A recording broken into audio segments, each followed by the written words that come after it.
Moving on in our countdown, number 9 of all the Destiny raid bosses, we get to Kalli. Now, as I mentioned in the prior video, we're ranking all the raid bosses from number 10 all the way up to number 1. According to Bungie's API and their website, they now have officially 10 raid bosses. I don't agree with who the 10 they are, but essentially there are 10 raid bosses. Today's raid boss is clearly, right from the last wish, the largest raid when it comes to bosses that we can possibly have. Now you'll notice the dog video was much longer because I had a lot more shit to talk about, but today's video, and pretty much all the subsequent videos after this, are going to be much shorter because I got all that preamble shit out of the way. So number 9, we get to Kalli. Kalli was the first boss in the last wish raid, and clearly not one of the better ones. So let's go through all the criteria. As I mentioned in video number 10, we have 10 elements that I'm going to rank each boss. If you want to see exactly what they mean, go back to that particular video, watch it. You'll see how I ranked all 10 of these items. However, one particular item in this video, I'm going to go into a little bit more detail because in each video, we're going to get a little detail into why I use that element and why I think it's important as part of a raid. So without further ado, first piece to grade, communication. I gave this a 1. And here's the reality. You can essentially go into this raid, talk about what you're going to do ahead of time, and at no point in any shape or form do you have to do it again.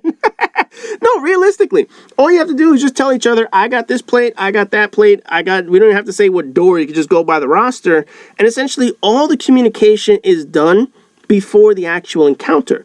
During the encounter, there's almost no communication, which is why I had to give Kalli only a 1. Next part of this is unique elements.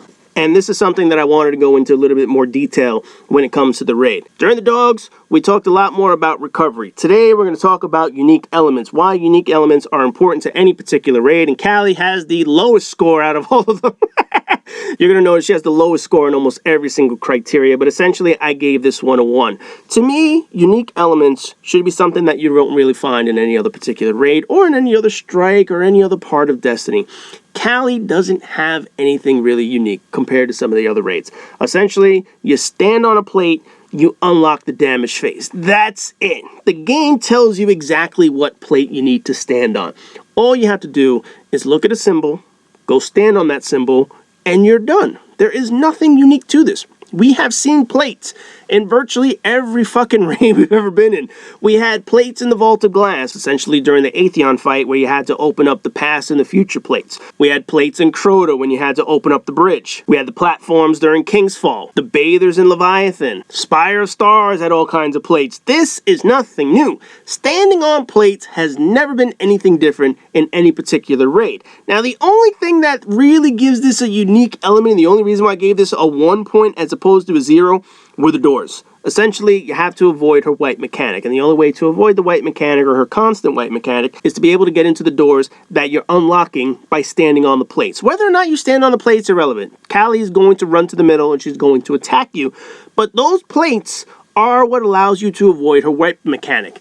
There is nothing unique about this. Unique parts of the raid, to me, are concepts that haven't been seen in any particular function before. You want to see something that you've never seen before. You want to be able to do something that no other raid, no other strike has ever done, because it's a puzzle for you to figure out the very first time you do the raid. If you know you have to stand on a plate, it's a very simple process. Stand on this plate. Whether or not I have to stand on this plate, that plate, the other plate, does not matter. You're going to figure it out that which plate you stand on is going to impact how you fight the boss. There is nothing unique about Kalli. There is everything unique about some of the other raids, and we're going to talk about some of the other raids in the future, of course, but this particular raid has nothing unique, which is why this is the lowest score out of all the other raids. Damage unlock, also a 1. The only thing the plates do, as I mentioned, is protect you from her white mechanic. The damage is going to occur regardless. You're going to have to go to the middle, and you're going to have to unload on her. The only difference is whether or not all 6 of you are going to be able to avoid the white mechanic. Sure enough, if you stand on the correct plates, you avoid the mechanic. But otherwise, you're not doing anything to unlock the damage phase. Variety of strategy. I actually gave this a 3. because there is quite a bit that you can do when it comes to this particular fight. There are people who've been able to whisper her down. They have godlike aim, or they play on PC, and they're able to hit her even as she's staggering and moving all around. Shotguns, obviously one of the most preferred methods, where you get right up in her asshole, you blow her asshole open with some slug shots, and you fuck her up. Thunderlord for a while was pretty damn good. Thousand Voices is always going to be fantastic. Right now, grenade launchers are in a very good place, so things like the Mountaintop or the Swarm of the Raven, Outbreak Prime. There's all kinds of strategies. Essentially, the main one is you sit in the bottom of the floor with a well, and you go to town with whatever gun you have. Maybe you use your supers, maybe you use your primary, your secondary. Once you run out of that ammo, what do? You run up to her with your shotgun, you blow a hole up her fucking face. So essentially there is a pretty decent amount of variety in this particular fight. Not as much as some of the other bosses, but you can do a number of different things when it comes to these fights. Direct threat level of the boss. I actually gave this a 3. And a big reason for that is because she's allowed to move around the map when you're on the plates, she can fuck your day up. I mean, how many times have you been on a plate, Kalli comes up to you, and what does she do? She pops you off the plate, and then you land on one of those black circles, and you end up dying. Now, Kalli herself doesn't have too many attacks. She has more of an annoyance, but she does directly go up to you. Most boss fights just sit on a platform, and they don't really interact with you. She does. She actually goes right up to you and fucks your day up. So for that, I do have to give her a pretty decent score on direct boss threat level. Mobility of the fight. This I gave it 2. There's not really much mobility to this fight. You go to your plate, that's really it. You run back and forth on your plate, that's generally the most part that you're going to move. Aside from jumping into the correct door when it's time for the wipe mechanic, you're not moving around very much during this particular fight. Recovery. This one I only gave it 2. Kalli is very difficult to recover from if somebody fucks up. If you have a death on the plates ahead of time, yeah, you can still recover, but you have to make sure everyone's on the correct plate. And you have to make sure people don't go through the wrong fucking door. I mean, I can't begin to tell you how many times you go over the numbers ahead of time. You tell somebody, go through the third door. If they don't go through the third door, they basically fuck over the team. You probably have at least 1 death, maybe even 2 if they have 2 people in the same door. Then on top of that, you still have 3 attempts to go through all of this before she starts enraging. Yeah, you can recover, but the problem is you're gonna wipe so many goddamn times if you lose 2, 3, 4, 5, 6 people, all because of little errors that affect the doors. Teammates needed. All you need is 3. And here's how I came to that conclusion. For anyone that has done the challenge mode, you know that for the most part, you have to stand on all 9 plates. So you know one person can do 2 plates and still get into the middle to do the damage phase. So in theory, if you have to step on what would be 6 plates, 3 people can do 2 plates apiece. So that's how I came to 3 teammates needed and why I gave it that particular score.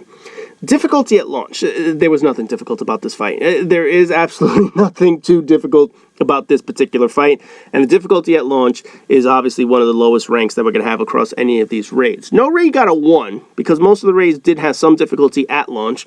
Part of that was people trying to figure out the plates, what were the signs, did the signs move, how to get to the doors, how do you sign the doors. It was a little tricky when it first came out, when it came to communication, but otherwise, once you get the fight down, once you understand that this plate unlocks the doors, you're all set. And then you could continue to beat her up, and it's just a matter of, do you have enough DPS to actually kill her? Final ranking is rewards, and I actually gave this one of the highest on here, a 4. And the reason why I gave this a 4 is because she actually had the 3rd Seed of Light. For people who bought and played Forsaken, you knew that we got the 2 Seeds of Light in order to unlock your other subclasses. The 3rd one was first noticed at Kalli.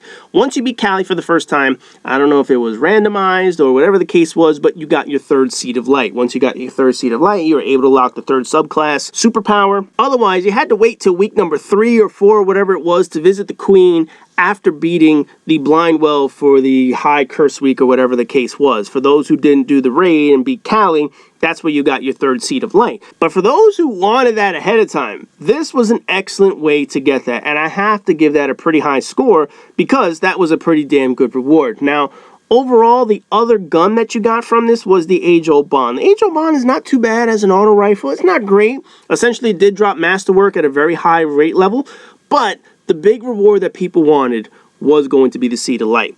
Total up all 10 categories. Throw it up on the screen. Thank you, Vanna White. And Kalli scores a 22. 1 point higher than the dogs that we had in the prior video. But overall, Kalli is not a difficult fight, not a hard fight, and obviously that reflects in the very low score that she got. So in the next video, we're going to get into a slightly more difficult fight, not by much, but we'll get into number 8 in the next video. So as always, rate, comment, subscribe, and all that good shit, and I'll see you guys in the next video.